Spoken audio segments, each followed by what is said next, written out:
pessoal, bem-vindos a mais um episódio do Videocast Diálogos. Eu sou o Paulo Silvestre, consultor de mídia, cultura e transformação digital. Vocês podem estar estranhando que eu estou aqui, que normalmente é o André. Onde está o André? Não. O que aconteceu aqui é que esse aqui é um episódio especial que comemora os 30 anos da agência Trama Reputale e o pessoal me convidou para conversar com vocês, conduzir essa conversa com alguns colegas que justamente estão vivendo esses 30 anos aí da transformação da comunicação, do jornalismo. Nós temos muita coisa nesse período então me chamaram aqui porque a minha carreira tem exatamente um pouco mais de 30 anos, não 32, 33 anos, não, e trabalho com jornalismo digital desde o dia zero lá, né? Meu primeiro produto digital, aliás, acabou de fazer 30 anos, que foi ajudar a colocar a Folha de São Paulo na internet, que foi no dia 9 de julho de 1995, 30 anos, portanto. 30 anos é o número mágico dessa edição. Então, para quem não me conhece, eu já falei, eu sou Paulo Silvestre, eu sou jornalista, fiz engenharia antes também, que é um negócio meio esquisito, não? Até um colega meu brinca que eu sou jornalista e engenheiro, então eu sou, na verdade, um jornaleiro, né, que é a combinação das duas coisas, e estou nesse mundo de produtos digitais realmente já há bastante tempo. Passei por várias empresas aqui do Brasil, né, na Folha, atualmente sou articulista do Estadão. Tenho também uma carreira acadêmica, né? Eu sou professor da PUC de São Paulo e do Mackenzie. Meu mestrado é em reputação digital e o meu doutorado é em inteligência artificial. Mas comigo aqui hoje eu tenho um time muito selecionado para falar sobre isso daí. A gente vai trazer um pouco dessa visão de como que a tecnologia mudou a comunicação, né, ao longo desses 30 anos, né, desde os tempos aí da máquina de escrever, passando pela digitalização dos jornais, internet, celulares, redes sociais e agora a inteligência artificial. Tudo isso nesse episódio especial para comemorar os 30 anos da agência Trama Reputale. E comigo, para essa conversa, em primeiro lugar, eu tenho aqui o meu amigo Rodolfo Lucena. Vou ler aqui a mini bio dele. Não? O Rodolfo ele é jornalista desde 1975, mestre em teoria da comunicação e design digital pela PUC de São Paulo, cofundador e editor do canal Tutameia, escritor, autor do Maratonando e Abertura 1812, foi colunista da Folha e por mais de 15 anos, editor do Caderno Informática daquele jornal. Antes foi editor assistente de Dados e Ideias, revista pioneira na cobertura de informática do país. Rodolfo, tudo bem? Tudo bem. Obrigado aí pelo convite. Muito bem. Também estamos aqui com a Fernanda Ângelo. Fernanda, que é jornalista formada pela Universidade Metodista de São Paulo, colega da Meto, né? Pós-graduada em Comunicação e Marketing pela Casper Libero, mais de 20 anos de experiência, atuando em redações como ID Genal, Computer World, Folha Online, entre outros. Fernanda, tudo bem? Obrigada, Paulo. Prazer estar aqui. Obrigada pelo convite. Muito bem. Tudo jóia, vamos lá. E a Leila, né? A Leila aqui, né? Eu conheço há 30 anos, né? Lá quando a Trama começou. É curioso, gente, veja só como são as coisas. Estamos aqui com o Rodolfo e com a Leila. O Rodolfo, ele era meu chefe lá no caderno de informática, lá da Folha, Folha. Que foi justamente quando eu conheci a Leila, não? A Leila, que é jornalista formada pela PUC de São Paulo, pesquisadora e mestre em Ciências da Comunicação pela ECA, USP, mãe empreendedora, fundadora do Grupo Trama Reputale, depois de passar por várias redações, incluindo a Editora Abril. Leila, tudo bem? Gente, é um prazer estar aqui com vocês. Né? A gente se conhece aí há 30 anos, né, gente? Exatamente, 30 anos. A né? Trama é de 1995. Então, quando você estava botando o UOL lá no ar... Não era nem o UOL, era a Folha Web ainda. A Folha Web. Depois virou o UOL. A gente estava começando a agência, é isso aí. E aí a gente se conheceu, né? Então, muito tempo. Um pouco da nossa história particular aqui a gente vai contar. A particular nem tanto, né? Mas enfim. Com certeza. Mas é uma confluência aí, não, em torno desse número mágico dos 30 anos, que é da Trama Reputale, não? É muita história debaixo da ponte. Pois é. Bom, gente, eu queria, antes da gente passar ao assunto mesmo, eu queria que vocês pudessem falar um pouco mais. Eu dei aqui uma mini bio, não? Mas que vocês pudessem falar um pouquinho mais da trajetória de vocês. Podemos fazer sentido contrário agora, começar pela Leila? Pode ser. Bom, enfim, eu me formei, né, em jornalismo e comecei a atuar em algumas publicações, assim, trabalhei um pouquinho no Jornal da Tarde, na PC Games, em algumas publicações da Abril. Depois eu fui já trabalhar em agência, né? E a partir dessa experiência com a agência, eu tinha feito processamento de dados no ensino técnico, então eu entendi um pouco de tecnologia. 30 anos atrás fazia muita diferença você conhecer qualquer coisa de tecnologia. Exatamente. Fazia diferença demais. Então, as pessoas falavam, nossa, você entende o que eu falo, né? Então, quando eu ia atender uma conta de tecnologia, as pessoas achavam uma diferença enorme entre uma pessoa, um jornalista que não conhecia e eu. E aí eu comecei já a escrever sobre tecnologia, atuar com empresas de tecnologia, para depois de alguns anos abrir a agência, né? Então, na verdade, eu comecei um pouquinho antes, eu comecei em 1990, acho que a Fenasoft é de 89. Por aí, Eu né? peguei, tipo, a primeira, segunda edição de Fenasoft já. Fenasoft, que era na Bienal da Ibirapuera ainda, né? Que ela era uma feira menor, cabia na Bienal, né? Exatamente. E aí já comecei, enfim, cobrir Fenasoft, encontrei vocês muitas vezes lá, né? E aí a agência foi crescendo nesse período e comecei com tecnologia, a agência começou com tecnologia, mas depois a gente, nesses 30 anos, expandiu para outras áreas do conhecimento. No mesmo momento que a tecnologia foi entrando em outros segmentos de mercado, a gente foi entrando também, né? Então, aí a gente foi entendendo um pouco mais sobre inovação. Eu atendi muito 30 anos esse setor de inovação, que era o CIETEC, né? A incubadora da USP, e aí lá dentro tinha muitas outras áreas do conhecimento, e aí a agência foi entrando em outros segmentos de mercado, mas essa impulsionou muito a entrada na área de tecnologia, né, que foi de onde nasceu a agência. Bom, a tecnologia, ela está no centro dessa nossa conversa hoje aqui, né? As transformações, né, que o mundo foi passando. É curioso, não? A comunicação, ela sempre foi muito ligada à tecnologia, né? Desde aí, enfim, do papiro, né? Enfim, uma tecnologia, mas a gente não pode deixar de falar da prensa de tipos móveis do Gutenberg, que para muita gente é o maior invento da humanidade, não? Que é um negócio que democratizou a comunicação, né?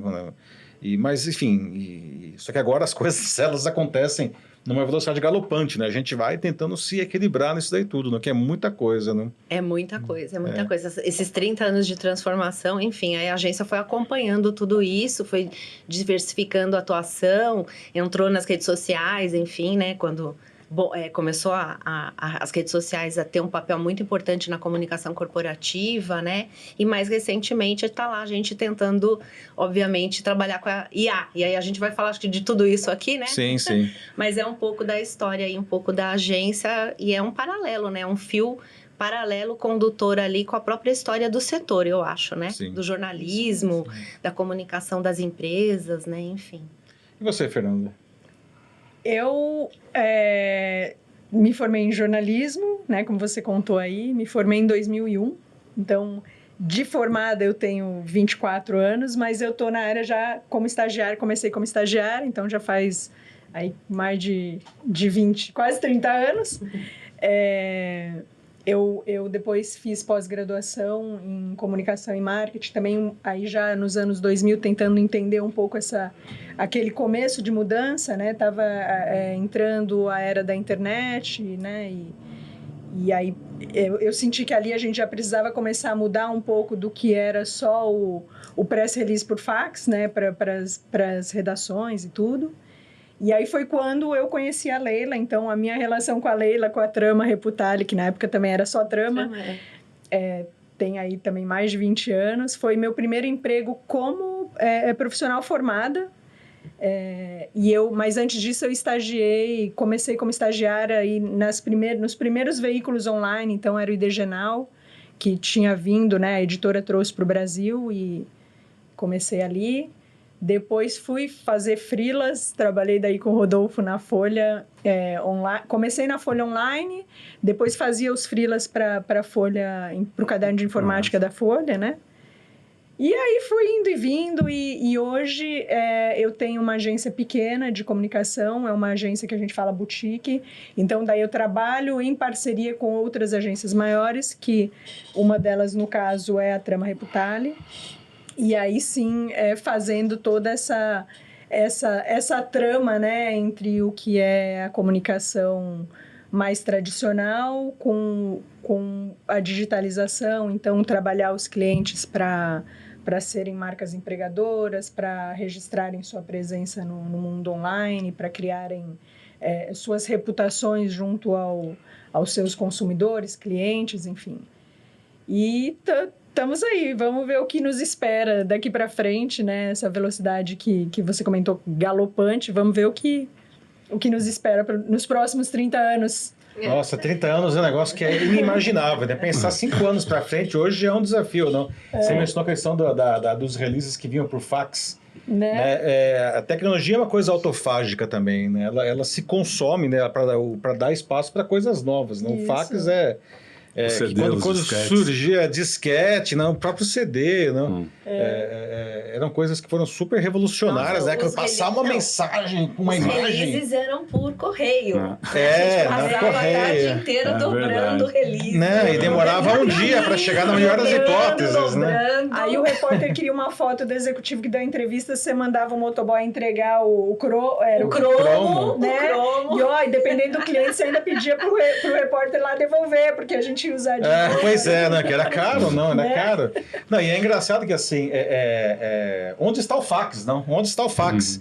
Né? Eu lembro que, eu costumo lembrar sempre do De Volta para o Futuro 2, que supostamente ia no futuro, né? E tinha uma coisa que eles achavam que era a quinta essência do futuro, que era ter uma máquina de fax em cada cômodo da casa das pessoas, né? Eu pergunto, onde está o fax hoje? Né? O fax em cada cômodo deu lugar para air fryer, né? Que é uma air fryer em cada cômodo. Pois é, né?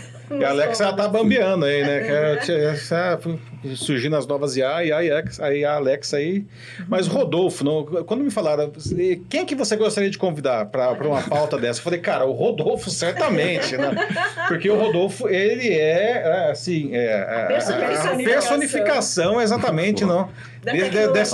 Da transformação que a tecnologia promove na comunicação, né, Rodolfo? Bueno, sou pelo menos o dinossauro aqui. Acho que eu vou começar falando então de tempos ainda mais antigos que esses 30 anos. Comecei, enquanto vocês falavam, eu estava pensando eu comecei a mexer, a me interessar por todo esse mundo da ciência.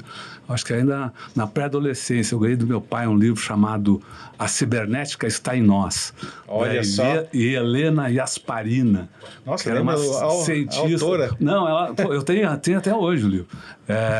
Ela era cientista da Academia de Ciências da União Soviética. Então, já eram umas leituras, assim, você via ficção científica, depois algo que não era bem ficção científica, tinha até um pouco de religião, ou de religiosidade, que tomou conta um povo adolescente, que era aquele... eram os deuses astronautas. Do Erich von Däniken, né? Também li, esse é maravilhoso. E no período, ainda nesse período da adolescência, mas aí já mais velho, antes de entrar na faculdade, era aquela coisa, você vai fazer jornalismo, faz alguma outra coisa que possa te dar dinheiro em algum momento. Então, fui aprender linguagem de máquina, né? Então, era Basic, COBOL, a gente aprendeu Fortran, não sei nada. Nossa, COBOL também aprendi. Fortran só sei o go to, if, go to, e é só... Nossa. E, enfim, daí a gente foi para a faculdade, movimento estudantil, vida política, enfrentamento à ditadura, vai buscando, caminhando por diversos trilhas aí, profissionais, políticas, coisa e tal. Mas eu volto a me encontrar com o mundo do jornalismo de tecnologia em 1984, quando a gente começa a participar, eu fui editor assistente aí por quase 5 anos, da revista Dados e Ideias, que foi a primeira revista de informática do país. Ela foi lançada pelo SERPRO ainda, eu diria, acho que no início dos anos 80, ou final dos anos... não sei exatamente a data. Nessa época, que eu atuei lá, ela era da Gazeta Mercantil, né? E a Dados e Ideias, ela trabalhava, era uma revista do mundo da tecnologia, uma revista da indústria. né? A gente analisava o que vinha, o que acontecia na indústria. Na época tinha os computadores, mini-computadores. Estava começando a chegar o PC, os PCs aqui. Se discutia muito questões políticas como o da reserva de mercado. É isso que eu ia falar, a lei de informática, né? A legislação de informática, reserva de mercado, a discussão na indústria, como a indústria se organizava para enfrentar a indústria estrangeira. Tinha uma entidade que a gente cobria muito, a ABComp, que era a Associação Brasileira da Indústria de Computadores e Periféricos. Enfim, nesse período, então, a gente cobria a indústria, né? A indústria, os movimentos, a tecnologia. E eu saí de lá quase que direto. Fui para a Folha, fiquei ainda 2 anos numa reportagem especial, chefia de reportagem em cidades, e voltei para o caderno de informática. Isso aí lá em 92, eu acho. 91, 92. Nosso grande Graciliano Toni, né? Isso, lá. até antes dele. O meu editor era o Murilo Martino. Era o Murilo. E daí muda também a perspectiva de como ver a informática. Então, a gente tinha, dadas ideias, a cobertura da indústria, das modificações, da tecnologia, no caderno de informática, no caderno Informática da Folha, que nasceu em 83, né? Foi lançado em 83, a visão era diferente, era uma visão voltada para o consumidor, né? E mais tarde, isso aí, então, em 91, 92, eu entrei para o caderno. Mais tarde, em 95, eu passei a ser editor e procurei ali no comando do caderno avançar essa perspectiva aí de, então, a gente dizer que a gente quer ajudar o consumidor a comprar melhor e a usar melhor o que tem de tecnologia. Claro que a gente também cobria as questões de política, as questões, mas era muito os avanços da tecnologia e o uso da tecnologia mais do que bits and bytes. A gente também fazia isso, fazia teste, Paulo Silvestre aí. Eu cheguei a fazer teste também com o Bruno Garatoni, com o Francisco Madureira. A gente tinha um convênio já de antes de eu assumir a edição com a USP, né? Então a gente tinha o teste USP, era uma coisa semanal, depois passou a ser quinzenal, que eles então faziam um raio-x, mergulhavam nos computadores, nas máquinas. A gente, e claro que ali na editoria a gente acompanhou desde o início, acompanhou e foi ator também desse processo de informatização da Folha, né? A gente, no início tinha uns terminais, eles ficavam os terminais que tinham acesso, eu não pude falar dos terminais que a gente usava, estou falando, começou a internet a chegar, a gente era 2 ou 3 e só algumas pessoas tinham, pessoal tinha um PC que era, eu lembro que ficava na entrada da redação. Exatamente. Que tinha uma máquina, que eu me lembro que a gente pagava a Folha, né? Eu não, né? Pagava na época, em 95, R$5.000 de assinatura para ter conexão com a internet, conexão de escada. R$5.000, eu nunca vi isso. Então, e aí a gente foi acompanhando essa mudança, o caderno acompanhou esse processo aí de uma forma muito presente, sempre tendo essa perspectiva, mas imagina que nós chegamos a fazer, durante muito tempo foi mais voltado para o computador, para o uso dos computadores, e com a internet a gente chegou a fazer uma espécie de um diretório, não existe mais hoje, uma lista telefônica de todos os sites brasileiros que existiam. Nossa, 4.000 que dava, né? 4.000 sites. Cabia, né? Nós fizemos uma edição especial, nós pegamos, havia 2 buscadores brasileiros. Cadê, né? Cadê eu já não lembro mais do outro. Tinha... Desculpe, mas a gente fez um acordo com eles, juntamos tudo. Então, lembro que foi assim, que tinha conhecimento, a gente fez uma edição especial em ordem alfabética de toda a internet brasileira. Eram 4.000 sites, mais ou menos. É louco, perfeitamente. É dividido por categorias, né? A gente fez, era o que é o brasileiro? Era o Com BR, que também é outra coisa da internet. Enfim, acho que e fomos acompanhando, acho que ao longo daqui da conversa a gente pode falar mais. Só queria para concluir dizendo que depois de todo esse período, a gente está sendo hoje um usuário dessas transformações, porque com a Eleonora, que também foi, enfim, foi editora executiva da Folha e ficou muito tempo também no comando lá da redação, a gente tem o site Tutameia. E aí, que é um site de notícias, baseado em entrevistas, mas a gente está aprendendo coisas ao fazer coisas que a gente cobria, coisas que a gente não cobriu. Principalmente coisas que a gente não cobriu para tentar levar enfim, construir um trabalho jornalístico e também participar, eu acho que também vai ser um grande tema aqui da tal batalha das ideias, né? Que é a essência da comunicação, né? A gente fala de tecnologia, a tecnologia é um acessório para que aconteça esse processo aí que é a comunicação social, que pode ser um instrumento de dominação, é um instrumento de revolução também, né? Assim, quem está assistindo a gente aí é mais jovem, não? Talvez fala, como assim, né? Imprimir a internet inteira num caderno de jornal, não consegue nem conseguir. Mas, gente, hoje está tão pervasiva assim, não, transversal na nossa vida, tecnologia, tudo da tecnologia com os nossos celulares. A gente filma em 4K, edita, publica, acompanha o resultado, não? Mas em 95, a gente, né, como o Rodolfo falou, as pessoas elas não sabiam nem o que era o computador, para que tinha o computador. Então a gente precisava explicar para as pessoas o que era o computador, o que dava para fazer com isso. A gente mesmo precisava entender, né? A primeira edição que eu editei a manchete era essa: como comprar seu primeiro computador. Olha só, não? Não, aconteceu uma coisa tão bizarra comigo, foi o seguinte, eu era estagiária numa agência e eu não tinha ideia, estagiário não tem ideia, né, gente?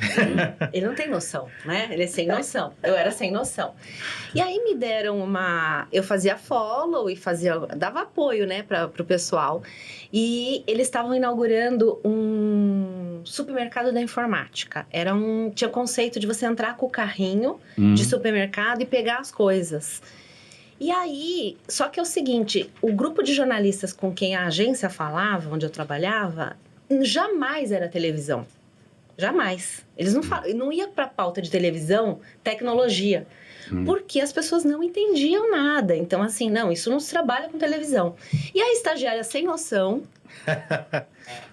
Falei, bom, vou fazer um follow, deixa eu falar com os pauteiros, né? Então, até tem um amigo muito legal, assim, que eu desenvolvi, que é o Marcos Aidar, da TV Globo. Eu liguei para um monte de gente, liguei para o Marcos Aidar. E aí, quando teve a inauguração desse supermercado, apareceu, assim, 8, 9 emissoras de televisão. E aí o pessoal ficou assim, meu Deus, televisão veio cobrir. E aí aquela coisa, né? E eu mesma era personagem, porque... Você empurrava o carrinho, né? Empurrei o carrinho, pegava... Mas isso é a vida do assessor, né? A vida do assessor. Eu empurrava o carrinho, pegava as caixinhas, né? De costa, para não aparecer nada, né? Porque eu era estagiária da agência. Apareceu cachaça. Aí eu colocava dentro do carrinho e foi... Enfim, apareceu vários telejornais, né? O primeiro shopping da informática, com esse conceito, porque era algo tão distante das pessoas, e materializar também a tecnologia em caixas, né? Você materializar ali uma caixinha que você põe dentro do carrinho, porque era algo totalmente, acho que até antes da Folha entrar com esse conceito de tecnologia para a pessoa comum, né, com uma linguagem mais acessível e tal, a tecnologia ela só estava em cadernos muito específicos, né, tipo IDG e tal. Como o Rodolfo falou, era um negócio que cobria a indústria, né? Cobria a indústria. Então, assim, eu só depois, quando eu comecei a atuar, eu falava de mainframe. Eu fazia texto de emulador de terminal. Nossa, você olhava e falava, meu Deus, o que é isso? Que é isso? O que é terminal e o que é o emulador desse tal de terminal? Emulador Terminal de terminal. A gente fazia, né, para o mercado corporativo, as publicações também, eu trabalhei em Computer World. A gente não conseguia entender, a gente precisava falar para a fonte. Me explica como se eu fosse uma criança de 8 anos. Para você entender, para você conseguir traduzir para o leitor, né? Porque a Folha já era uma linguagem. Eu lembro que ela toda vez que ela rolava o chip, ela botava... processador, isso que eu ia falar, né? Ela colocava o cérebro do computador. Que fez um papel, assim, didático, né? Para explicar o que era tecnologia. E a gente fazia, nas agências, a gente fazia glossário. Por exemplo, como eu atendi essa área de inovação, a gente mandava um glossário embaixo para os jornalistas de negócio, o que é uma startup. O que é... Porque uma startup já é moderno, já. Já é moderno, mas assim, vários conceitos a gente colocava de um jeito... Né, o que é um emulador? O que é... Porque o próprio jornalista que escrevia não sabia siglas, né? Tudo, né? Que eu comentei, CRM, ERP, BI. Ninguém tinha ideia do que era isso, para que servia. Como que você ia, né? Uma empresa, uma pequena empresa, imagina, estava distante demais deles, né? Então... Agora, Fernanda, assim, a gente está falando aqui da transformação da tecnologia na vida das pessoas, mas isso transformou a comunicação também, né? E nessa primeira fase aí, que foi aí até mais ou menos nos anos 2000, que foi a digitalização das empresas de comunicação, dos jornais, das revistas, da televisão, das agências, né? Isso mudou o nosso trabalho como comunicador. Nesse primeiro momento, o que você aponta aí como as mudanças mais impactantes, assim, da entrada da digitalização mesmo, sair da máquina de escrever para o computador, mas também daquela internet incipiente de conexão de escada que a gente tinha? Eu acho que mudou muito, Paulo, a forma das empresas enxergarem a comunicação, né? Com esses avanços todos. E eu acho que as agências tiveram muito papel nessa educação, né, para os clientes, porque lá em 2000, quando a gente fazia assessoria de imprensa, era assim, era a empresa dando a mensagem que ela queria para o mercado, né? Hoje não, acho que já há alguns anos passou o usuário, o stakeholder, seja o colaborador, o investidor, seja quem for, ele também a construir a narrativa, né? A mensagem que a empresa passa não é mais uma verdade absoluta. Ela é contraposta, não adianta mais ele ter ali um propósito hoje, dizer que faz aquilo e não fazer, porque está todo mundo de olho. Então, acho que a grande mudança no papel das agências foi mostrar isso para as empresas, né? Então, aquele departamento de comunicação... Mentira tem perna curta, né? Acho que nem só isso, não, Paulo. Eu acho que também ensinar para ele que ele precisa ouvir para comunicar. Não adianta só... Agora é de mão dupla, né? Não é mais a mensagem que ele quer passar que vai chegar, né? Os resultados dele ele vai ver, não é só na venda ali da prateleira, ele vai ver com a reputação que ele está criando. As pessoas estão em contato, elas estão... eu lembro que quando eu começava lá na Folha, enfim, depois eu fui pro Jornal Diário, fechava o caderno de ciência, enfim, fazia lá meu trabalho, escrevia meus textos, fechava a edição, um abraço. Né? Dia seguinte, vida nova, não. Isso. Eu não tinha a menor ideia se aquele negócio se as pessoas tinham lido, se elas tinham gostado. Não tinha nenhuma referência, né, Rodolfo? Assim, olha só como estão as coisas, não? Você passou daí da máquina de escrever, né? Conta aí um pouco dessa história aí, desse primeiro momento. Então, eu estava pensando aqui, se a gente estamos falando dos 30 anos, então de pensar de 95 até 2000, acho que houve um processo assim do desenvolvimento industrial, econômico, então, que foi a internet, ela começou a vir, né, e de repente ela explodiu. E a gente tem no final dos anos 90, início dos anos 2000, essa bolha, né, a chamada bolha da internet, a gente lembra lá da redação, de repente repórter saía passei 6 meses treinando no repórter, agora ele vai com o dobro do salário para uma empresa de internet. Então, teve esse negócio. Mas o que mudou na comunicação, o que mudou na comunicação foi no ano seguinte, eu acho. Acho que, apesar de cada momento, cada um desses anos, desde a implantação, início aqui no Brasil, da internet comercial, cada um teve mudança. 2001 é que foi a grande mudança, e eu falo do ataque às Torres Gêmeas. Acho que isso aí mudou a política internacional, mas mudou de uma forma brutal a comunicação. Porque a gente não passava... O que passou? Os caras passaram a distribuir vídeos, cada um as pessoas que viam passaram a gravar, distribuir vídeo pela internet, falar, trazer seus comentários, reclamar de que a ação do governo estava assim ou estava assado. E, a partir disso, começou também, os jornais, as empresas começaram a se preocupar com isso, a academia também. Começou até aquela discussão sobre o jornalismo cidadão, o jornalista cidadão, se isso é jornalismo, se não. Muito do que se discute hoje sobre se isso é notícia, não é notícia, se isso é jornalismo, não. Naquele início, nesse período aí logo depois do ataque às Torres Gêmeas, e nos anos seguintes, teve essa discussão aí. A presença, então, a participação de comunicação direta e sem o chequeio, ou sem filtro, né, de um processo editorial convencional.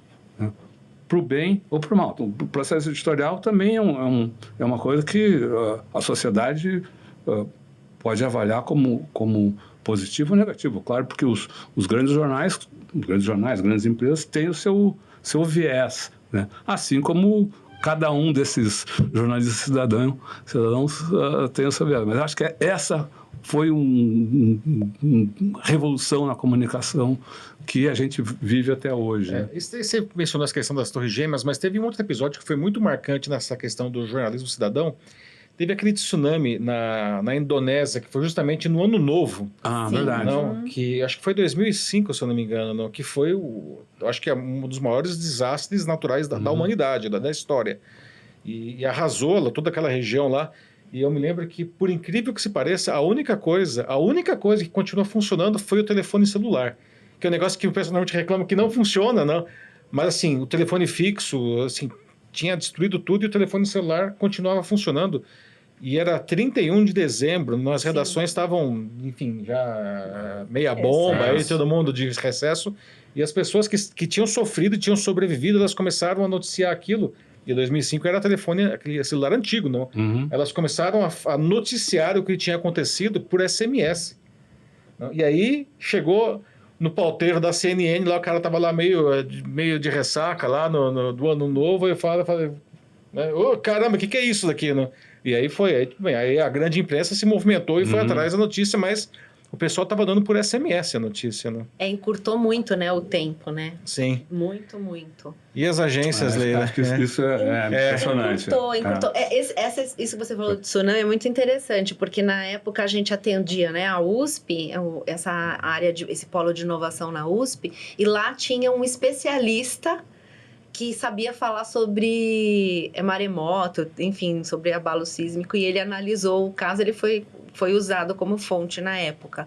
Mas o que o Rodolfo estava falando, eu acho que aqui no Brasil tem muito essa transição, né, enfim, que a gente teve ditadura militar, onde o que a Fê também estava dizendo, né, as empresas, elas não precisavam falar, né, ou se elas falassem, elas comunicavam algo, era para disparar um comunicado, né?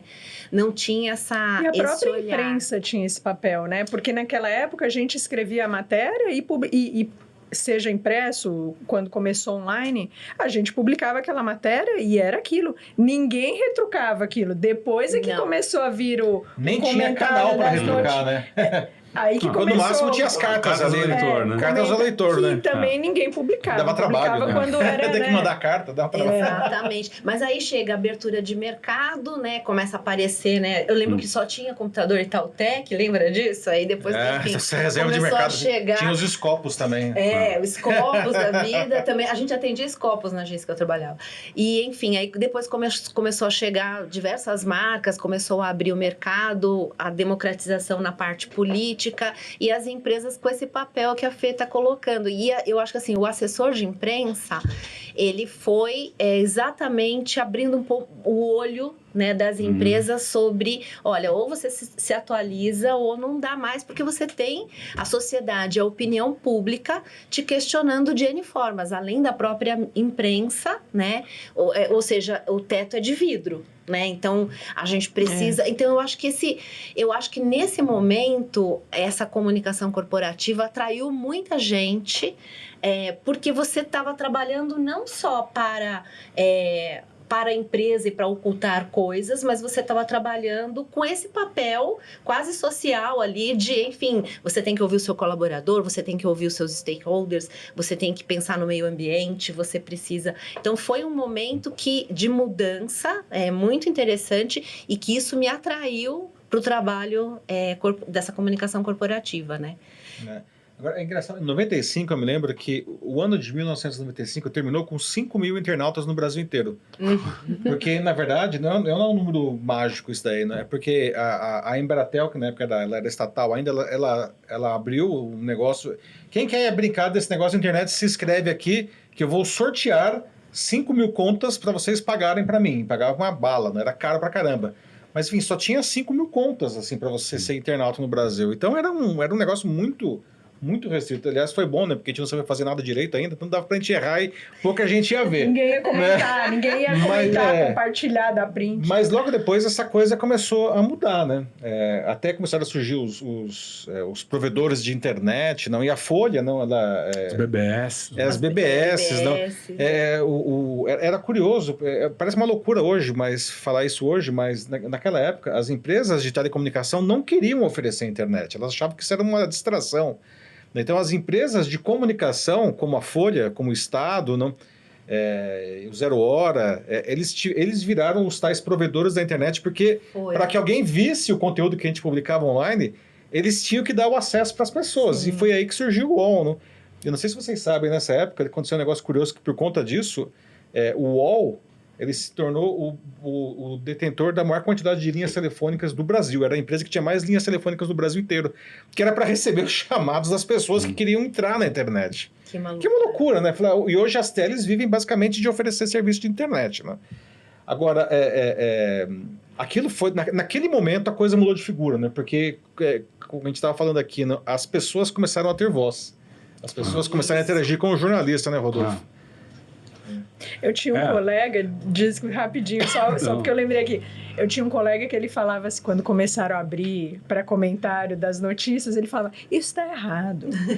O papel do jornalista é escrever, o papel do leitor é ler. Ele não tem que comentar. Porque daí começaram a mandar a gente responder. O cara comentava, a gente precisava responder. Então, era mais uma função ali. Então, ele falou, não, tá errado. O nosso papel é escrever, o dele é ler. Ele não tem que escrever pra gente de volta. Mas aí deixou de ser leitor, né? A gente não fala mais leitor. O cara hoje é o usuário, internauta, comentador, enfim. Você pode usar, né?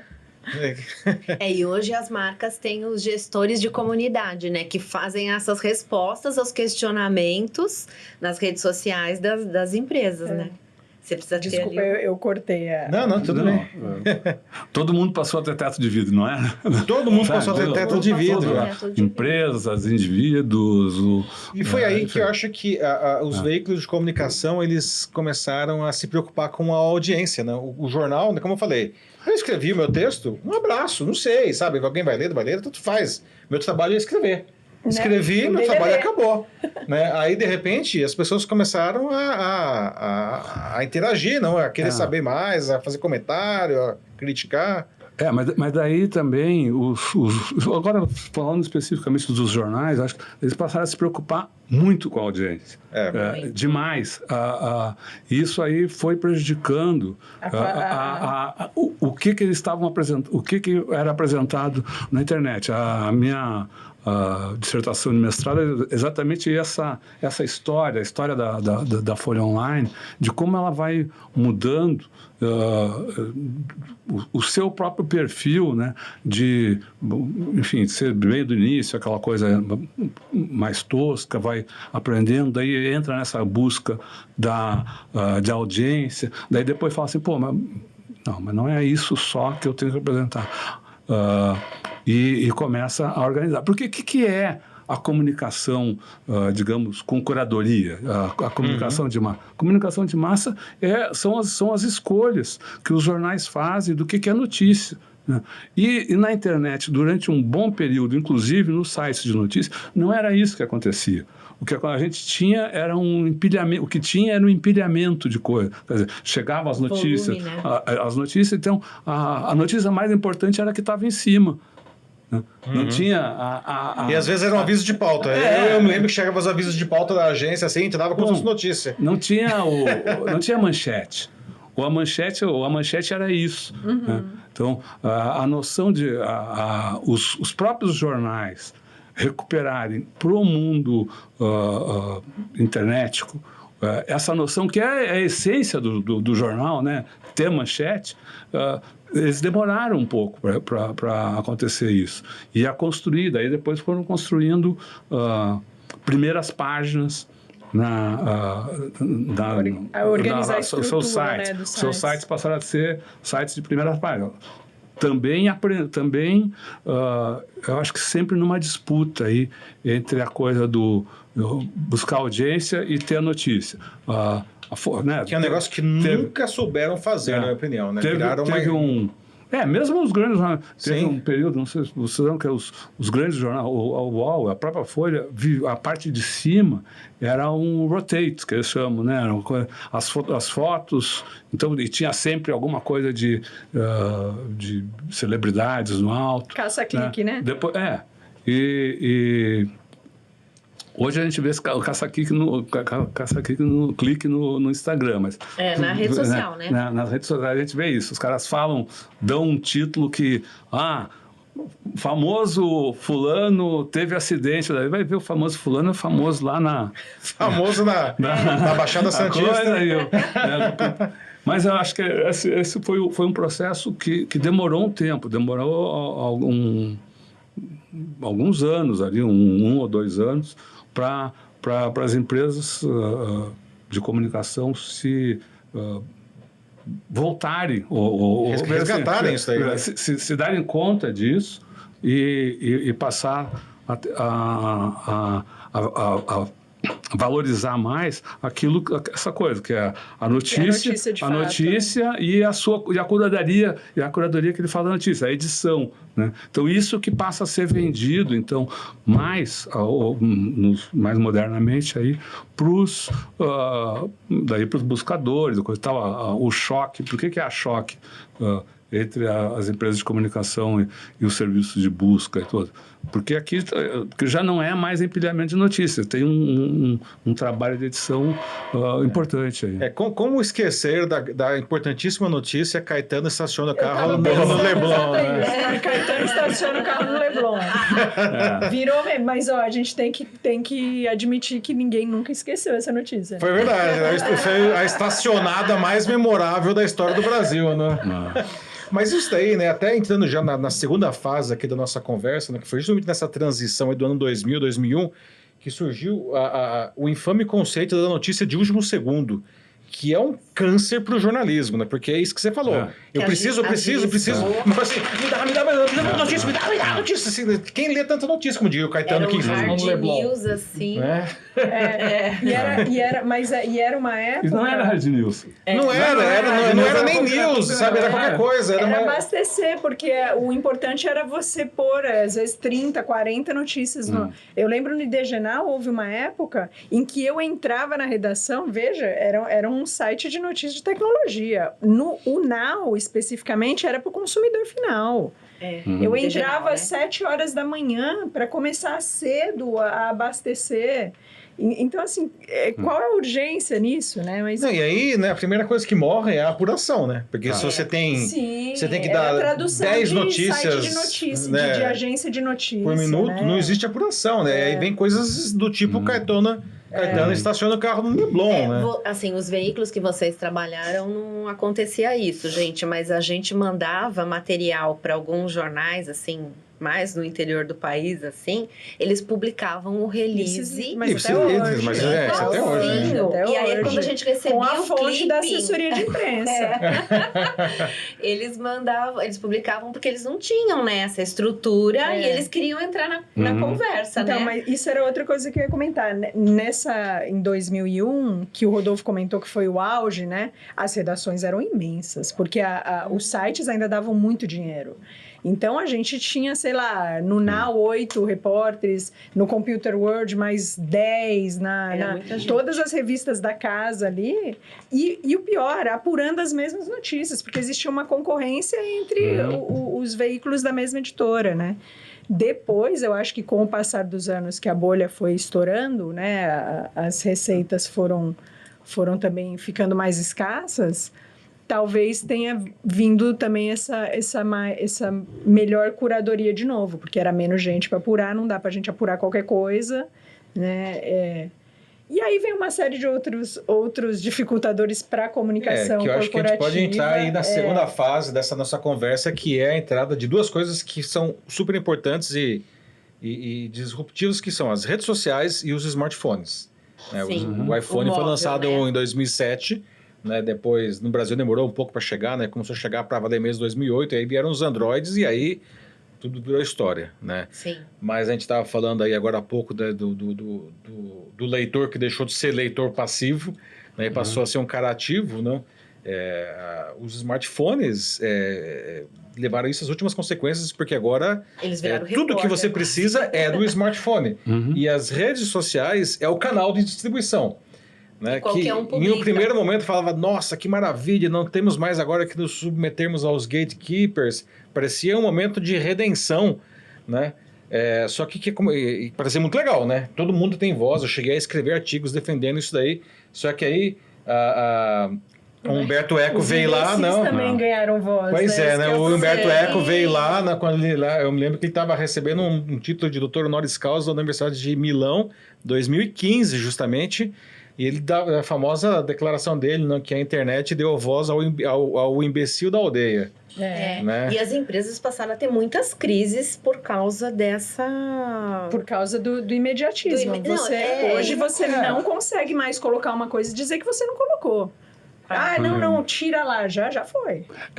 Mais do que isso, elas deram um poder até então inimaginável para essas empresas que controlam as redes, né? Esse é o ponto. Acho que essa é a grande questão, porque a comunicação, ela ao longo da história, a comunicação de massa, ela foi sempre controlada pelo poder, né? Então, sempre controlada pelo poder, em cada época, mas e isso ia concentrando.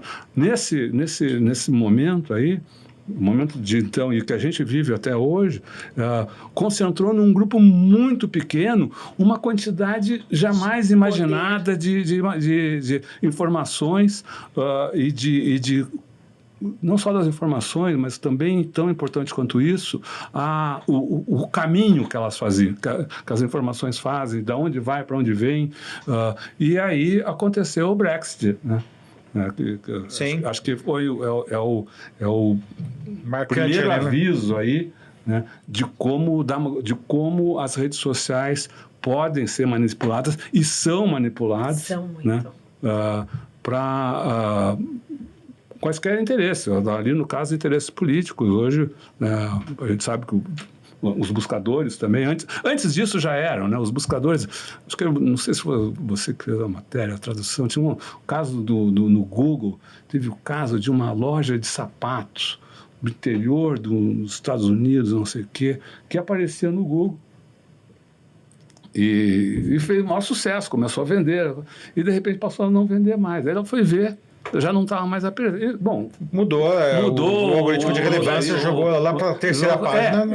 Ela foi ver e acabou acarretando um processo, virou notícia porque houve esse processo entre essa empresa e o buscador, mas isso aí foi super agravado, acelerado, acirrado por esse controle que as redes, que os donos das redes têm hoje, as big techs, e Isso acontece o tempo inteiro, com tudo, né? A loja de sapato com as próprias empresas de comunicação. Eu estava conversando já há algum tempo com um colega que é diretor de tecnologia de um grupo de comunicação, e ele dizia que 80% da audiência do grupo vem dos buscadores e das redes sociais, porque eles ficam lá, tem uma equipe que fica ajustando ali, né, o SEO e tal. E aí ele fala, o Google fala, no dia tal nós vamos mudar o nosso algoritmo. Eles não falam que eles vão mudar, eles só falam que vão mudar.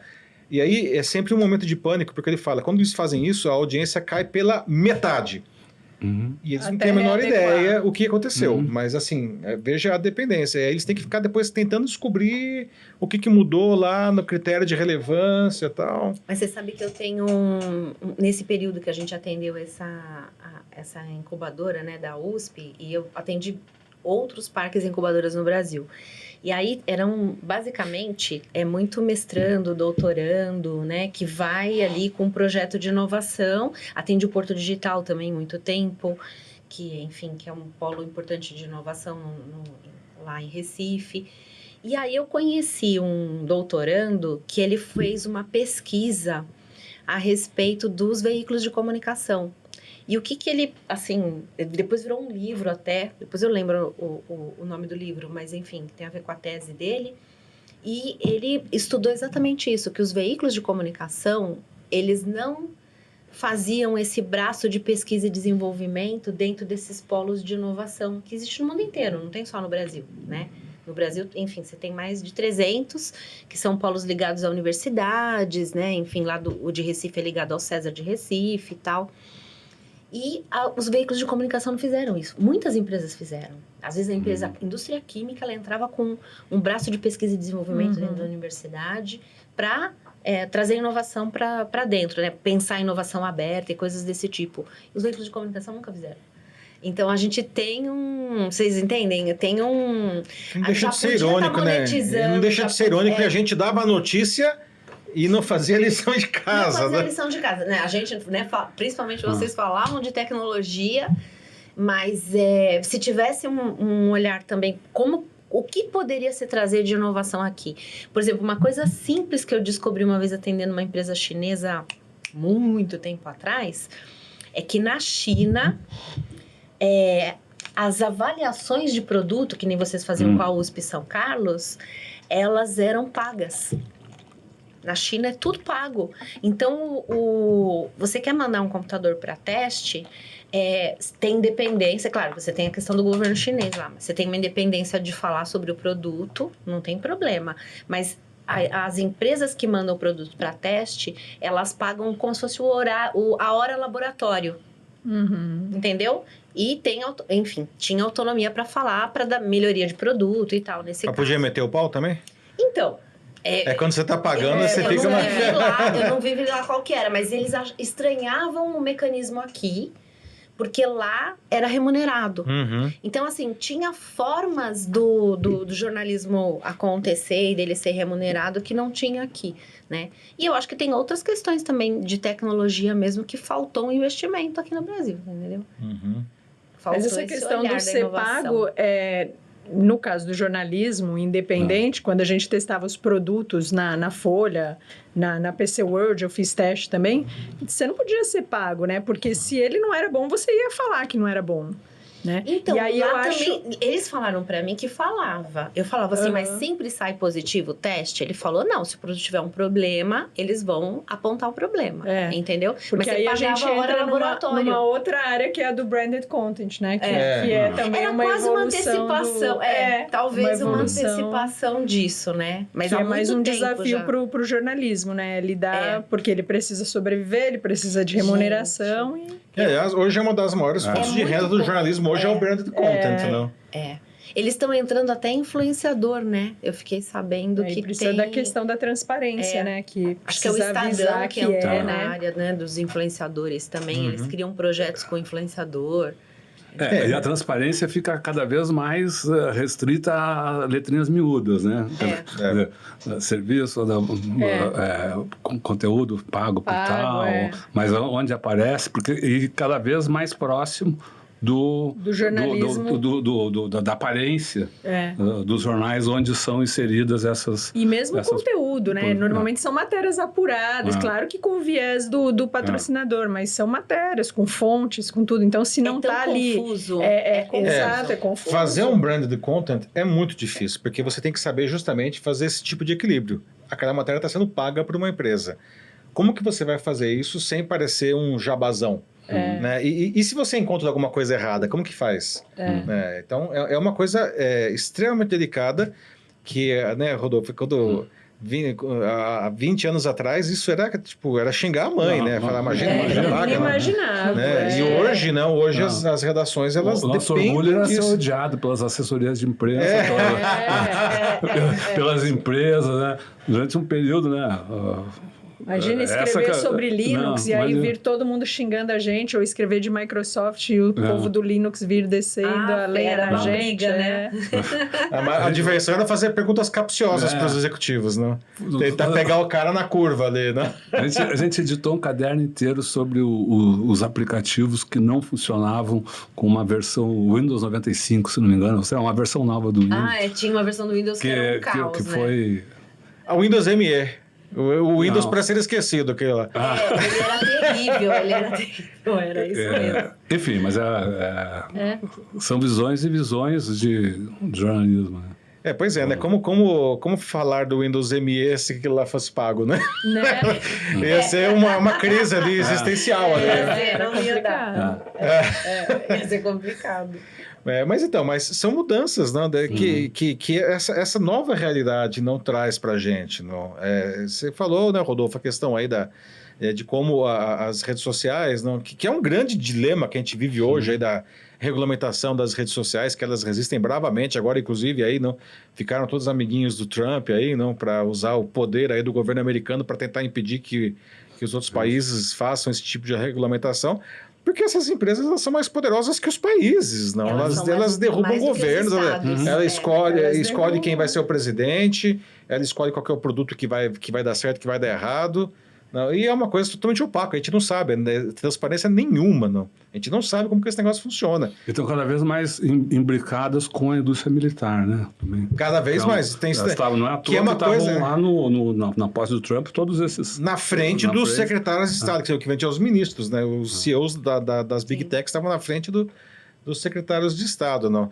E às vezes o pessoal coloca isso e contrapõe isso com o jornalismo, né? Mas o jornalismo também tem, né, os interesses da empresa. Sim, verdade, não, mas por incrível que pareça, não, mesmo tendo os interesses das empresas, existe alguma transparência ainda nas empresas de comunicação, né? Enfim, e é um mercado regulamentado. Né? A comunicação é um mercado regulamentado. Sim. Diferentemente das Big Techs, que não existe regulamentação, elas não querem, e é zero transparência, você não sabe de nada que está acontecendo ali. Né? Não. É dois universos, né? As Big Techs e os influenciadores. Isso que eu ia dizer. A hora que os influenciadores ocuparem os nossos lugares, essa regulamentação vai por água, né? E não sei se está tão longe, assim, de porque com eles não tem essa separação. Né? A gente chama a separação entre igreja e Estado. Não tem. Não tem. Gente, agora vocês sabem, eu levantei esse número na semana passada. Quantos influenciadores e quantos criadores de conteúdo tem no Brasil? Vocês têm ideia? Nem ideia. 3 milhões de autodeclarados, 3 milhões de influenciadores e 10 milhões de criadores de conteúdo autodeclarados. Essas pessoas estão aí produzindo um conteúdo e estão, de alguma maneira, concorrendo com o trabalho dos veículos de comunicação e das assessorias de imprensa, para o bem e para o mal. Não quer dizer que estão fazendo bem, não quer dizer que estão sendo remunerados, porque remunerados mesmo é uma porcentagem pequena. 25% ganham algum dinheiro. Algum dinheiro é tipo até 3 mil reais. Sim. Até 3 mil reais. Né? Assim, quem ganha muito dinheiro não chega a 0,5%. Muito dinheiro é tipo 100 mil reais. Né? Mas não chega a 0,5%. E a maior parte trabalha a troco de nada, absolutamente nada, ou a troco de batom, a troco de... Né? Tipo, eu até falo, gente, Às vezes o pessoal fala, você não quer fazer aqui uma matéria, coloca aí, faz um post para mim, a gente te dá visibilidade. Fala, cara, visibilidade não paga meu aluguel, aí eu preciso, não posso chegar pro dono da casa e falar, vou te pagar em visibilidade, e fala... Eu tô numa fase que eu não tô nem mais querendo ter visibilidade, eu tô querendo pagar boleto. Eu vou lá no Pão de Açúcar e falo, eu vou pagar a compra com visibilidade. Eu falo, o quê? O caixa não aceita isso. Não, e lidar com esse universo dos influenciadores para as agências de comunicação é complicado. Porque, assim, você tem que ter... Hoje, existe até uma plataforma nos Estados Unidos, que eu acho que ela chama Fama, uma coisa assim, que ela avalia a reputação do influenciador. Então, é sério, porque é um absurdo. No meio dessas pessoas, tem ex-presidiário, tem pessoas que já, enfim, foram racistas. E você não pode associar a marca a uma coisa dessa. Então, você tem... Hoje, né, é feito na unha, tá? Hoje ainda, no Brasil, a gente avalia o influenciador, a reputação dele, olhando o passado, o que ele já publicou e tudo mais, porque não tem uma plataforma que faz isso. Nos Estados Unidos eu descobri uma agora, mas ainda estou olhando lá se ela funciona bem. Então, não tem. Então, não é regulamentado, não tem como você... As marcas estão se associando, mas é um risco gigantesco, entendeu?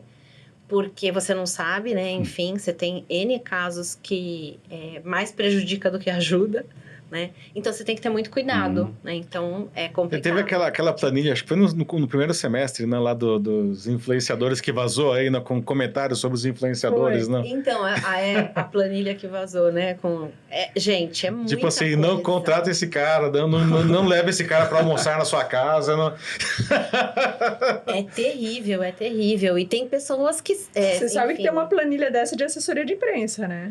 O outro lado, os influenciadores estão se vingando aí. Tem das empresas, tem das agências de publicidade, tem das assessorias e tem dos influenciadores. Pauta para o jornalismo investigativo. Aí, gente, a gente chega na terceira, né? Veja que tudo isso nada disso é um movimento estanque, né? Agora acabou isso e começa outra etapa. Nossas etapas são... assim, talvez a gente dividir isso aqui em 3 momentos principais, justamente por novas tecnologias, né? A gente está agora em um momento da virtualização ampla, inclusive do trabalho, né? As redações, elas estão vazias, não só porque tem pouca gente trabalhando, mas elas estão vazias porque está todo mundo trabalhando em casa. Né? As assessorias, as pessoas estão trabalhando em casa. E agora tem um outro funcionário do mês chegando aí, que é a inteligência artificial. O ChatGPT. ChatGPT, funcionário do mês. Né? Como que... Eu queria saber, em primeiro lugar, a questão dessa virtualização, né? Veio a pandemia, as empresas que antes você falava em home office, ficava todo mundo empolado, assim, agora o pessoal descobriu que trabalhar em casa funciona e em alguns casos pode ser até bastante interessante. Tudo bem que tem um movimento aí para querer trazer todo mundo de volta, né? Forte movimento. Mas justamente é curioso que na área de comunicação o pessoal está trabalhando em casa, né? Ficou, né? Eu queria saber como que em primeiro lugar, assim, depois a gente fala da IA, mas a questão dessa virtualização do trabalho nas redações e nas assessorias de comunicação. Como que é isso para vocês? Como que vocês veem isso daí? Olha, eu falando aqui com experiência pessoal, né? Eu trabalho em home office há 18 anos. Então, muito antes... Já deu para acostumar, né? Já deu, acho que para eu mostrar para os clientes e parceiros que que não influencia na produtividade, na qualidade das nossas entregas. Então, há 18 anos, eu comecei, era uma época que eu freelava muito, eu freelava para diferentes veículos de comunicação, de imprensa. Então, eu trabalhava de casa. E aí, com internet ainda, né? Era o coisinho da Vivo, 3G ali. Tinha um modezinho, pendrivezão.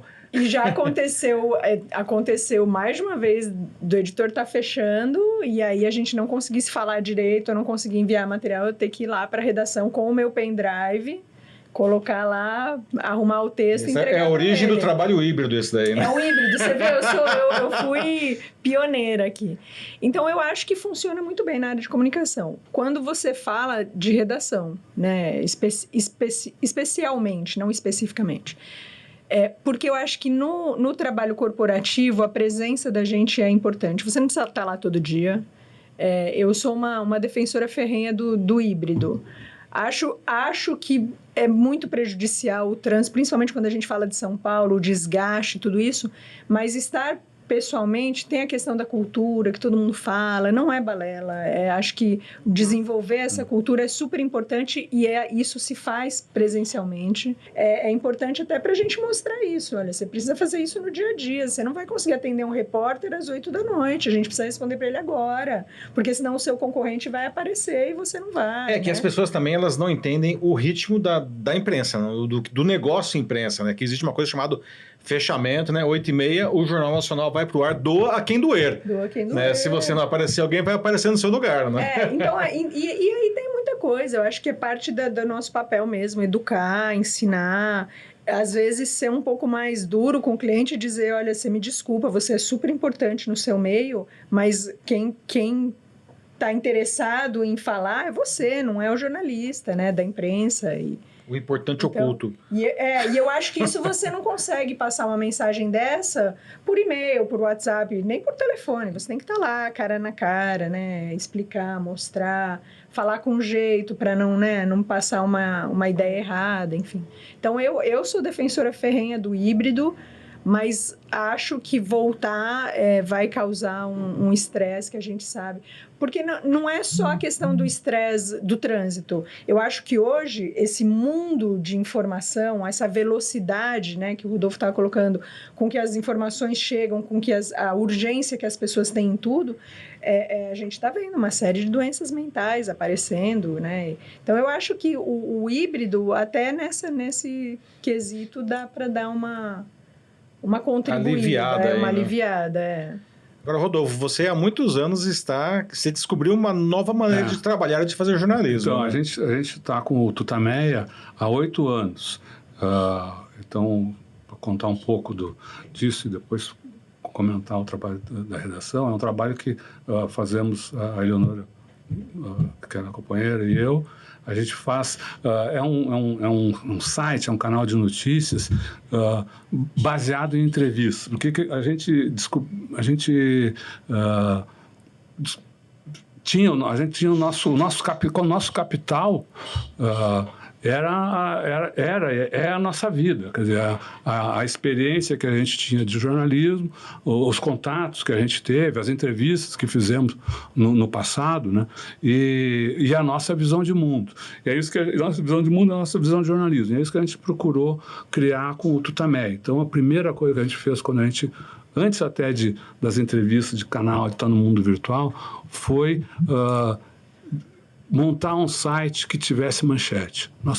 Não sei como vamos fazer, nós temos que ter manchete. Se vai ser lido, quando vai ser lido. A gente precisa, porque é assim que a gente apresenta a visão de mundo. E assim fizemos. Com o site, no início, a gente era muito fixado na questão do texto. Então, nós fazíamos as entrevistas. Cada entrevista a gente tirava um tanto e fazia texto, colocava no site. Então, quer dizer, cada entrevista, então, virava, as entrevistas duravam...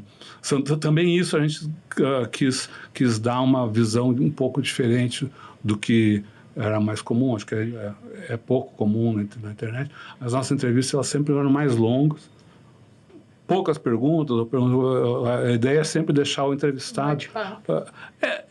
e mais ele falar, e um entrevistado que estivesse falando de coisas que estivesse acontecendo.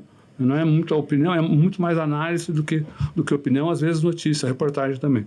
Então, a gente procurava levar fazer isso para o site, às vezes uma entrevista, então o trabalho de uma entrevista era o trabalho de um dia inteiro. Chegou na pandemia, a gente começou a fazer muito mais entrevistas, fomos descobrindo outras tecnologias, a gente fazia isso em casa, as entrevistas em casa, as entrevistas eram transmitidas ao vivo, sempre transmitidas ao vivo, mas a partir de uma base. Nós montamos uma redação primeiro na nossa cozinha, então era as entrevistas, o mote era papo na cozinha, então era isso, a gente servia um pãozinho, aquela coisa e tal. O nosso logo não sei como é que chama, não é logo que chama, mas a imagem do site... A testeira, né? A testeira é uma arte da Eleonora e eu comendo pão de queijo na mesa. E isso aí foi mudando, foi para a sala. Então, a gente conseguiu mais equipamentos, então, botou na sala e depois virou para o mundo virtual. Tá no meu escritório, a gente começou, usamos vários programas, fomos aprendendo com a questão de transmissão. A gente usava um programa muito poderoso para transmissão, muitos recursos, e que também tinha esse recurso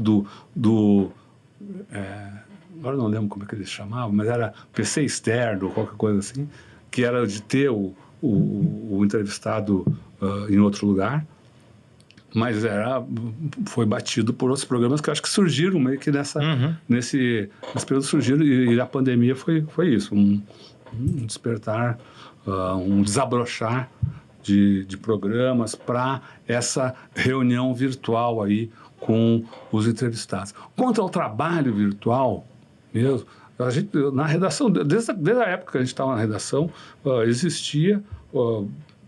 principalmente freelancers que mandavam suas matérias, ou às vezes articulistas, né? Eu estou fora de redação já há muitos anos, né?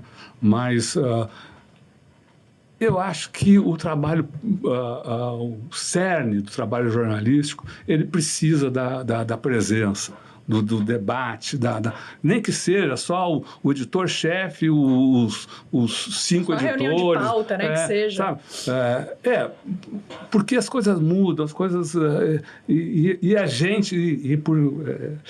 é até meio estranho dizer, mas a gente é mais rápido que as máquinas. A gente pode ser mais rápido que a máquina para tomar decisões ou para a comunicação. Então, eu acho que isso ainda sobrevive. Até as reuniões de pauta havia, a gente fazia as reuniões lá não era com vídeo, mas era com vários correspondentes e chefes de sucursal. As teleconferências, né? O pessoal do Rio, o pessoal de Brasília. Isso, exatamente. Então, já era parte do cotidiano, do dia a dia das redações. Hoje deve ser muito mais, mas eu acredito, ou pelo menos a minha visão do jornalismo, especialmente da edição, é que esse trabalho final ali, ele precisa do não é tanto da cultura, do olho no olho, de agora faz isso, agora manda. Porque você tem que mandar, você tem que distribuir. Sim. E os programas de distribuição de conteúdo ou de conversa, eles não têm essa agilidade ainda. Você tem que reunir todo mundo, você tem que... fulano faz tal coisa, fulano, marca a hora para a reunião, para o encontro online. Quem fez um fechamento diário sabe o que é isso, né? Que é uma coisa assim, que todo mundo gritando assim... Então... Né? E eu lembro que até lá no começo não tinha nem terminal para todo mundo, né? Você falava, sai daqui que eu vou escrever, sai daqui. Desce esse negócio, né? Descer, né? Fechar e no caso da Folha descia mesmo, que ficava no andar de baixo, né? São palavras que ficam até não faz mais sentido. Hoje, antes do início dessa conversa aqui, o Paulo Silvestre estava comentando, estava lá um estudante lá, digitando e fez esse gesto aqui de escrever em máquina ninguém mais faz isso. Nem mais se entende. Então tem palavras, até os gestos que, já se foram, né? Leila, e lá na agência? Então, é assim, eu comecei, né, era em casa, né? Acho que todo mundo tem um pouco essa história, né? Comecei em casa, assim, quando eu montei a agência. A gente foi depois para um escritório e hoje a gente trabalha com híbrido, né? Mas aí depende, o que a Fê está falando é muito importante, porque assim, no caso da assessoria de imprensa, que é um dos serviços que a gente oferece, ele não funciona se o funcionário for 100% interno da empresa. Ele não funciona, porque ele não tem essa troca, porque na agência tem a troca, né? Então, na agência tem essa história do tipo, olha, a Folha tá com uma pauta. Ah, tá mesmo? Então me fala aí. Então, você tem uma troca ali dos colaboradores e a gente acaba sabendo muito mais do que está acontecendo nas redações dentro do ambiente de uma agência, né? Então, esse é um serviço específico que não adianta a empresa contratar interno, né? Mas o híbrido que a Fê está falando é muito interessante, porque ao mesmo tempo, quando você está fora, você precisa acessar, né, as pessoas dentro da empresa, achar histórias interessantes que possam virar notícias na mídia. Então, se você visita, você tem mais acesso a liberar os materiais, você tem mais acesso a convencer um diretor sobre rever um posicionamento. Enfim, você tem uma interação muito maior. Então, esse é o melhor modelo, né? E a gente, na pandemia... a gente oferece outros serviços, né? Então, por exemplo, no caso da comunicação interna, é muito isso que a Fê está falando. A empresa, ela perdeu muito no momento da pandemia, porque, principalmente os novos colaboradores, eles não conseguem captar a cultura da empresa. Então, aí as empresas fortaleceram muito a comunicação interna, né? E aí surgiu uma demanda por serviços muito maior de comunicação interna com esse objetivo. Já que eles não estavam presencial, o que é a empresa então? Né? Se a gente, o que é a organização? O que é a cultura da organização? Como é que eu vou inserir uma pessoa nova à cultura da organização? Então, isso passou a ter um papel bem importante. E no meio disso, a gente, como todo mundo, trabalhou home office, né? Por muito tempo. Hoje a gente está 2 dias por semana presencial. A gente não pretende aumentar muito, porque, concordo com você, comunicação funciona bem no remoto, mas a gente, como comunicador, tem essa necessidade. Tem coisas que a gente tem que ir lá cobrir, tem que ir lá conversar com as pessoas, tem que ir lá olhar no olho, né? E tem também, como eu sou professora, dou aula também, tem uma questão que é assim, por exemplo, a USP, ela voltou com o presencial muito rápido, apesar deles começarem a migrar na pós-graduação para ensino remoto, a graduação, eles perceberam a necessidade de ser presencial. Porque a grande questão quando você vai formar novas pessoas no remoto, concordo, exatamente. Você perde. Então, isso eu acho que tem uma questão de responsabilidade das organizações, das agências também, de comunicação, mas das organizações como um todo, nessa transição para a inteligência artificial, a gente sabe que vai ter está tendo um corte muito grande de volume de postos de trabalho.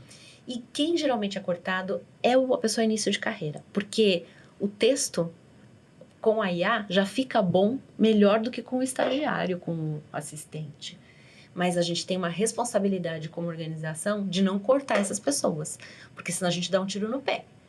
A gente não vai formar uma nova geração no futuro para isso. Então, você precisa... Quando a gente voltou para o presencial, eu chamei todo mundo nessa responsabilidade, sabe? Tem a responsabilidade da troca, né? De você ser mais colaborativo e tal.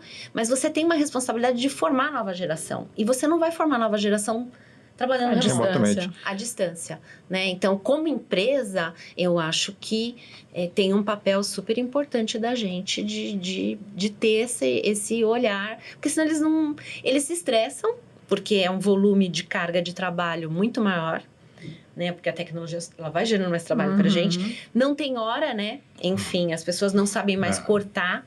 E querendo ou não, o presencial dá isso. Você para e fala, vamos almoçar? Todo mundo almoçando, tananã. Mas tem uma hora que tem que ir embora também, né? Pausa pro café, você tem que ir embora. Então, assim, são várias questões, tanto de organização do tempo, de convivência, né? De você aprender, de você entender coisas que não tá escrito nem no livro, na faculdade, né? É muito mais na vida, no dia a dia. Então, eu acho que tem essa questão que eu acho que é importante. É uma forma da gente contribuir com a geração nova, sabe? Ter o presencial. Como diz o ditado, não, as melhores pautas surgem no cafezinho. Se você não tem cafezinho... Você falava isso, né? Eu falo muito, e realmente isso é uma grande verdade. Muitas pautas surgem numa conversa descompromissada com os colegas, no cafezinho mesmo, às vezes, né? Agora, Leila, você já deu a letra aí para o último tema que eu queria abordar com vocês, que é a questão da inteligência artificial, né, que está abalando as estruturas da República aí, não? O que vai acontecer agora com esse novo funcionário que está chegando aí, que você falou, escreve melhor que o estagiário, aliás, escreve melhor que muita gente, né? Negócio que é ruim até para o nosso próprio ego, assim, né? Certamente, como diz a minha orientadora, Lúcia Santella, ele usa a crase e o cujo de uma maneira que, assim, as pessoas não entendem, né? E o verbo haver. E o verbo haver, exatamente. Não? Então, assim, como que é a inteligência inteligência artificial da vida de vocês, como, assim, profissionalmente, não? Como que isso está transformando o trabalho de vocês? Quem quer começar? Posso falar? Vamos lá. Assim, na agência, como eu falei, abriu a caixa de Pandora, né? Abriu a caixa de Pandora porque quando você pensa em relações públicas, né? Você pensa ali nos públicos da empresa, né? E você pensa nos públicos que são formadores de opinião. Tem públicos que são diretos, né? Enfim, e tem públicos que são formadores de opinião, como a imprensa é um formador de opinião importante. Pra gente, em relações públicas, a IA é um formador de opinião. Então, a gente precisa entender onde que a IA busca as fontes, né?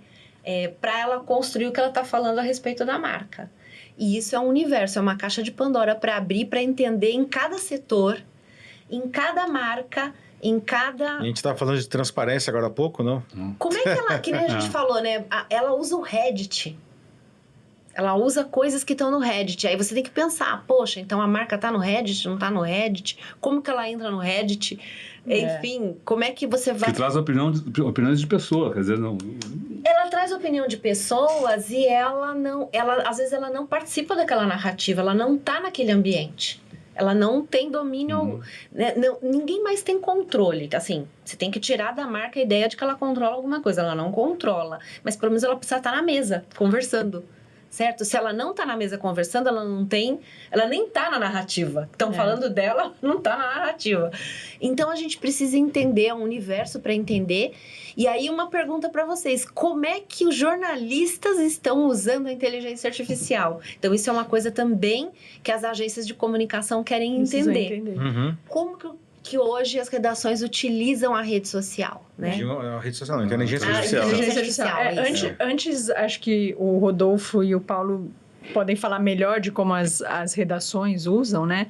Então, só complementando, fazendo aqui o papel do lado das agências, né? Eu acho que se a gente fizer um bom prompt, se você der as informações corretas, como a gente estava comentando aqui antes de começar a gravar, eu acho que a inteligência artificial consegue ir lá escrever um press release maravilhoso, vendedor e tal. Tá, só que quem vai conseguir ler o contexto daquilo? Para qual jornalista você vai oferecer? Para qual veículo aquilo se encaixa? Né? Essa notícia, ela tem um timing. Será que... entende? Ele não vai conseguir. Então, eu acho duas coisas. Primeiro, o jornalista, seja de redação, seja de agência, ele não precisa ter vergonha de dizer que ele está usando. Porque tem muita gente que fala, não, eu não vou usar. Hoje mesmo eu li um texto, eu vou tirar o travessão, porque a inteligência artificial põe muito travessão. Que raiva dos caras usarem o travessão, porque é um negócio que eu usava agora, quando eu coloco um travessão, eu falo, mas vão achar que eu usei. Que saco. Então, 2 pontos no título, né? Aquelas coisas. Não tem aspas, né, nas falas, é travessão, né? Então, não tem vírgula, às vezes não usa vírgula, mete lá um travessão. Então, parênteses, então, né? Tudo é travessão. Mas não precisa tirar os travessões, eles são ótimos. Vamos manter os travessões.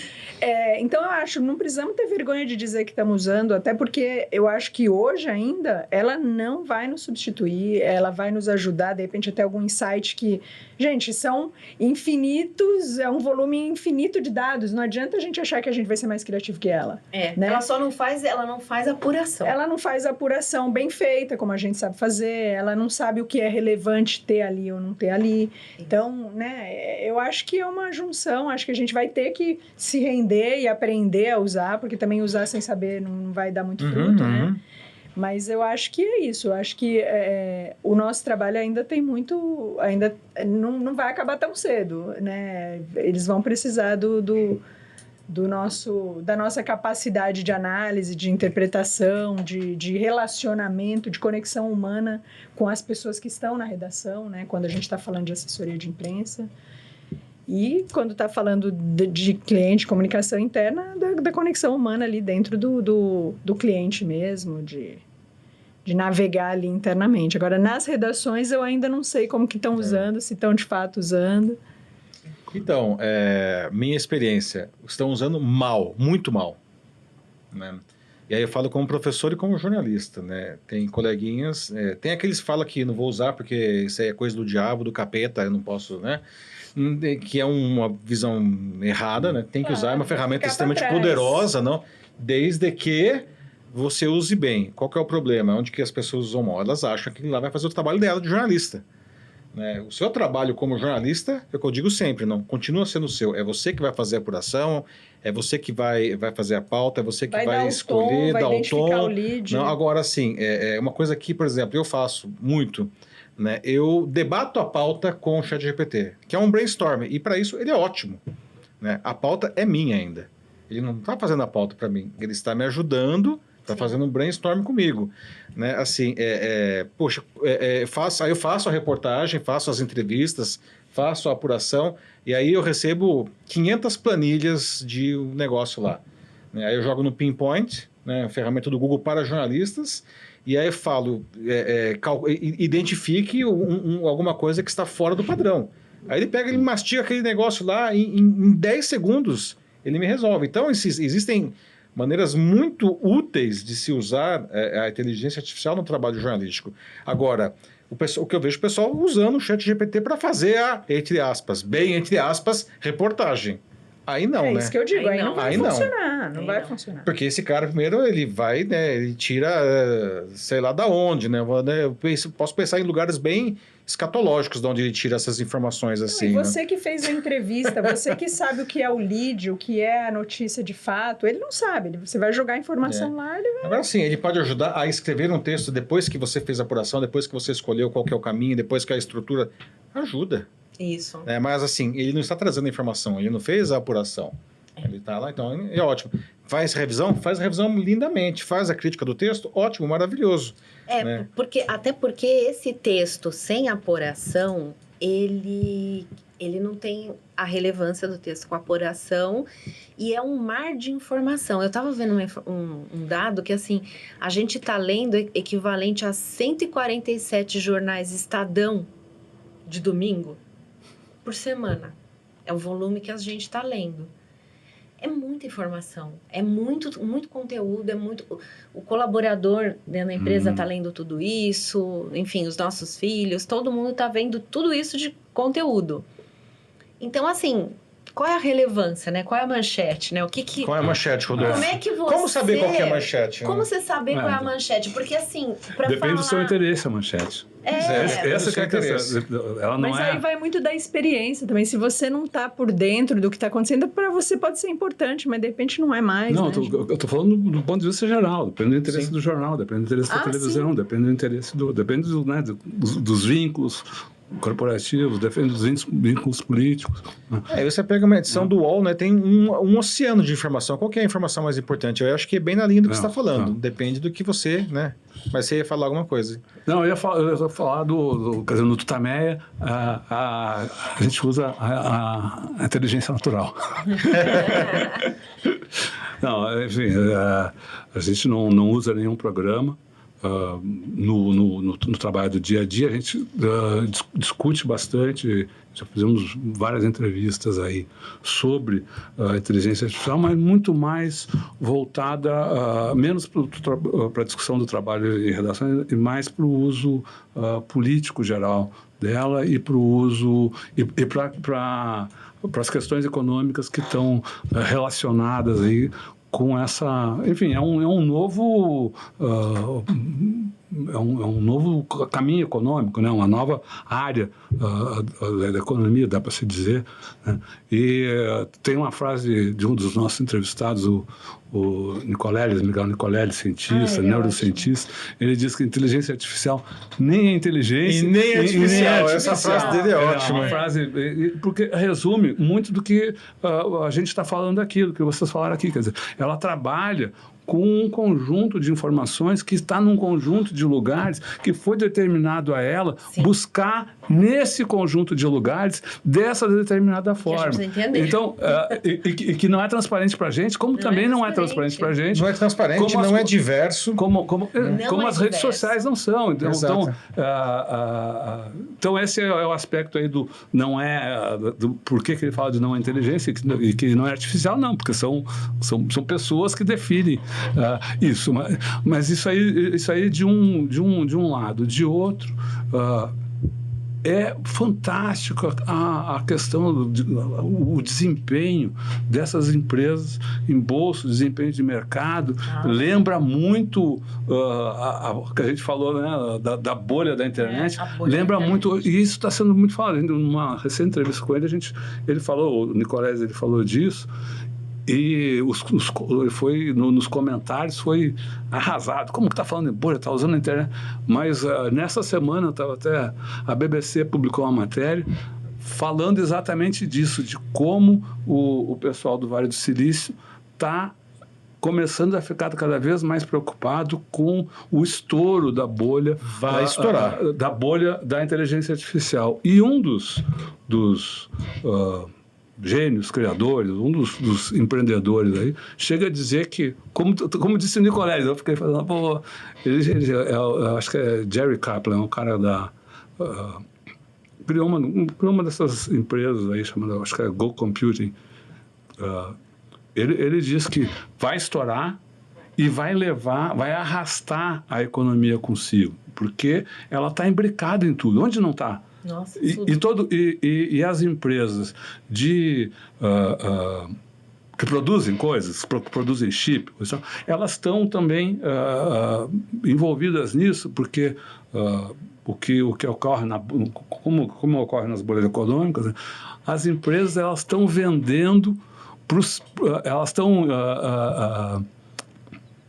comprando coisas das empresas para as quais elas vendem. Então estão financiando o seu comprador para que aumentem as suas próprias vendas. Então está começando a ficar um círculo vicioso que é um risco imenso para a economia. É isso que esses... E aí você vê aí, a NVIDIA valendo 4,5 trilhões de dólares. Quem diria, e para quem ela vende? Para quem ela vende? Né? Ela também vende para o seu... Sabe? Quem ela financia? Elas estão cada vez mais imbricadas e é isso que leva essa direção do JP Morgan, né? Um grande banco aí de internacional de investimentos, falando aí de que... quem não olhar com um olhar de risco está perdido. Então, são esses aspectos aí. Eu acho que o aspecto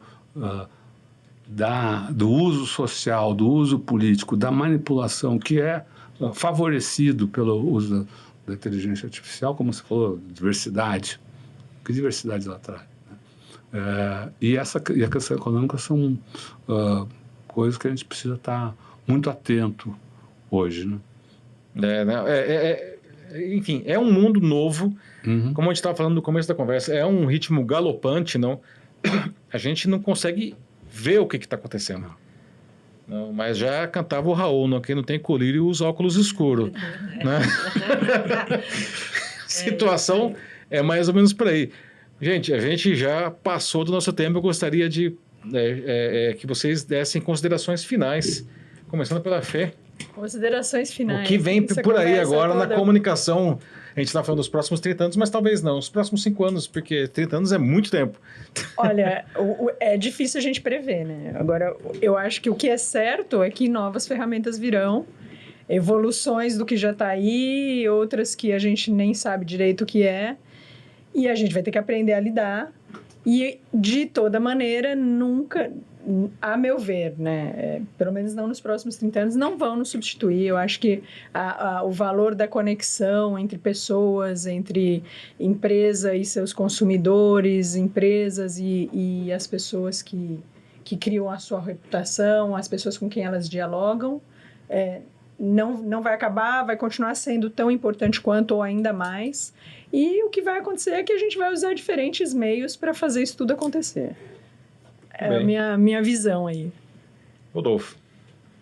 Eu estava pensando mais num até mais geral, a comunicação de massa, né? O lato senso, né? Os livros, o cinema, as religiões, né? Acho que ao longo da nossa história, ela sempre foi usada, é um instrumento social que ela foi usada principalmente ao longo da história para a dominação e para a opressão. Quer dizer, havia sempre uma determinada elite que controlava isso, como ainda hoje controla, e passa para a sociedade a sua visão de mundo. Acho que o que nós temos hoje é que cada vez mais se contrapõe à narrativa ou à sociedade que esses meios criam, se contrapõe a uma construção de história mesmo, que é o que fazem os que se rebelam contra isso. Então, a tecnologia segue e ela vai seguir sendo esse instrumento, principalmente, então, acho que vai seguir sendo esse instrumento de luta política, de busca, aquilo eu falei, de busca de melhor posicionamento na batalha das ideias, também que você fala tanto, né? Dos vários contendores na sociedade, né? Cada vez mais presente. Acho que as massas estão cada vez mais presentes. Eu acho que talvez ainda muito fazendo o trabalho de quem domina a sociedade. Os influencers, por exemplo, você falou dos milhões de influencers, eles não estão fazendo um trabalho de disrupção da sociedade, estão fazendo um trabalho de reforço, de reprodução das ideias dominantes. E aí que surge, né, que falam tanto aí o Gessé, fala do pobre de direita, não é uma novidade na história, é fruto desse processo aí, que vai continuar acontecendo esse embate com a tecnologia que for, né? Da acta de urna, dos panfletos que eram colocados nas paredes na Roma, a inteligência artificial hoje, enfim, computadores e o que vier. Certo. E Leila? Então, eu acho que assim, a nossa área é uma área que estuda a opinião pública, né? Então, se a opinião pública ela modifica com base em tecnologia, com base em outras coisas que surgem, novos comportamentos, a mudança da sociedade, a gente precisa, enfim, entender isso e levar para a empresa, para a organização, a ideia de que ela é um ator desse contexto, né? A marca, ela quer sobreviver ao longo do tempo, ela busca formas dela inovar, dela se manter, e hoje esse é um elemento essencial dessa estratégia de negócio. Ela entender como a opinião pública funciona e ela dialogar com essa opinião pública. E aí é uma linha muito da USP, onde eu fiz o meu mestrado, né? De que a gente não tem o papel só de reprodução, né? Do status quo, enfim, porque a empresa precisa inovar, a empresa precisa se modificar, ela precisa se modernizar, ela tem que ter novas visões e ela precisa atrair essa opinião pública, ela precisa estar engajar as pessoas, então ela precisa se modificar. Então, o papel da gente como relações públicas é mudar também, às vezes, a postura da empresa para que ela entenda que ela, dentro daquele contexto, ela tem que ter um pouco de ganha-ganha na relação. Não só ela ganha, né? Enfim, o que a sociedade ganha também dentro daqueles contextos, e isso é uma forma que eu, como comunicadora, enxergo, e hoje eu acho que existem muito mais elementos para a gente provar para a organização que ela precisa rever postura em muitos momentos, entendeu? Então, eu tento fazer uma seleção entre os clientes que eu atuo para pegar aqueles que estão dispostos a rever posicionamento, né? E tento excluir um pouquinho aqueles que não estão afim de, sabe? Estão com uma postura rígida, porque eu não acho que eles vão sobreviver esse mundo, entendeu? Uhum. É um pouco essa ideia. É isso aí. Bom, pessoal, é isso. Nós estamos chegando aqui ao final desse episódio do Diálogos, não? E puxando até o gancho do que a Leila falou, comunicação é a vida, não? Já dizia o Chacrinha lá nos anos 70, 80, quem não comunica se trumbica, não? Aliás, um verbo que é dicionarizado e que ninguém entendia, mas todo mundo entendia, não? Porque realmente não tem como não se comunicar. Comunicação é o que nos torna, aliás, seres vivos, né? É verdade que agora tem a inteligência artificial que também se comunica, mas é um outro isso aí fica para um outro episódio, tá? Eu queria agradecer a audiência de todos, não se esqueçam de se inscrever no canal da Trama, né?